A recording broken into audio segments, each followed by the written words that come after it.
As we continue on this motherhood journey and how to discuss and process mental illness and personality disorders in our mothers, or maybe you are a mom and you have gotten a diagnosis, how do you want to set the future for your children? What investment would you like to make for them? And I'll just highlight some of the extremities that are experienced in the relationships with certain high conflict personalities, as highlighted by Agiso Tongoi in her book Wounded. And she says that these mothers insult, humiliate, mislead, and lack empathy for their targets of blame. They demand constant, undeserved respect and attention from everyone. Other mothers launch vicious attacks against their targets of blame, which means that they can even go legal on a child, in an attempt to destroy their reputations. Other mothers are highly charismatic out there, but at home they are hollow and void and distant and disconnected, and they dominate others through lying, stealing, publicly humiliating people, even physically injuring them, and in extreme cases murdering them just to get them out of the way. Other mothers are deeply suspicious and constantly fearing betrayal. Have you experienced any of this from your own childhood experience? Does it resonate with an experience that you might be going through with your own children? And she goes on to say that when you're paranoid, you launch preemptive attacks on your targets of blame, hoping to harm them before they harm you. That's very dangerous. She goes on to highlight that other mothers often tell wild and extreme stories, and some are totally false. And she says that over time, this becomes draining for their targets of blame. So let's talk about being a target of blame. As a mother, God has entrusted us with a responsibility to serve Him through loving these children, raising them, imparting in them, impacting them, and guiding them. Sometimes not to the best of our knowledge, but to the standards of the word. And what this would look like is that you, first of all, have to be rescued from the pitfalls of the mother wound. And that is one of the core aims of this particular year, because I realized this is not a book I could rush through myself, and I have been taking a lot of intentional time to check myself, to analyze my journey, and to realign myself with the standing of the Word of God, and also with what my children need separately. And so, as a target of blame, you can imagine that being a child, you wouldn't be able to control all your life experiences, and the person who has been entrusted to walk you through those experiences of life could have been one of the mother types that I have just described.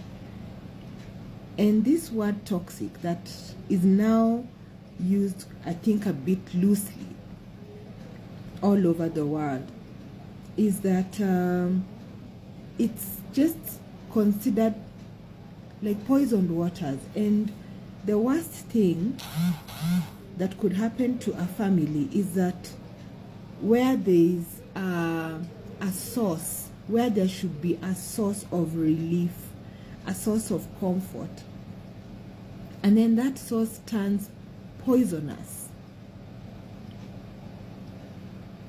What happens there? How do you rescue those children?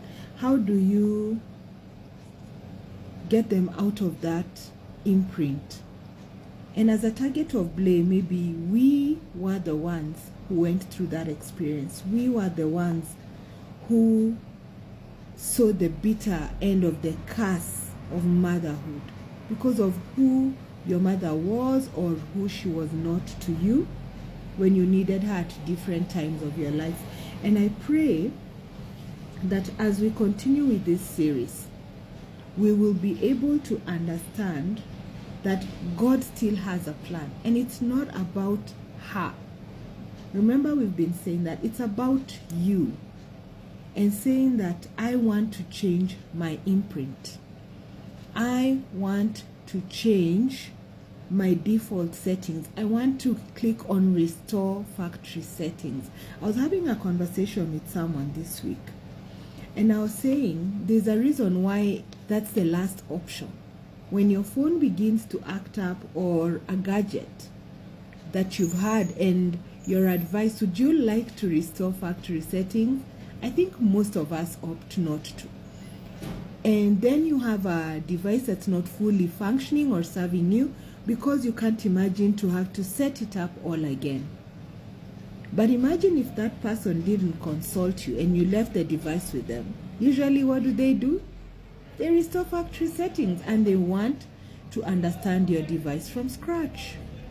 So I hope that that will be your takeaway this weekend, that we will be able to say, I'm not afraid to go back to factory settings. I want to be able to experience a cleansing of my thought patterns, of my unconscious scripts regarding motherhood, and any pain or trauma that I might have gone through in my life journey, because I need for my bloodline to start healing, and it is quite a process. I've been going through this with my own family, where I was raised, and it's quite a bit of a challenge as well, because everyone is where they're at, and there are people who are comfortable with their life experiences that others are craving for that healing to be manifested in their lives. So as we've been having this discussion, I wonder what's coming across to you as something that you need to do. Would you like to take that next step and make your discovery call? Would you like to walk with someone who will be able to help you recreate those templates and create new conscious scripts for your mind and your memory, so that you're able to reintroduce yourself? And mostly what has happened, if you've been following these videos, is because of that trauma.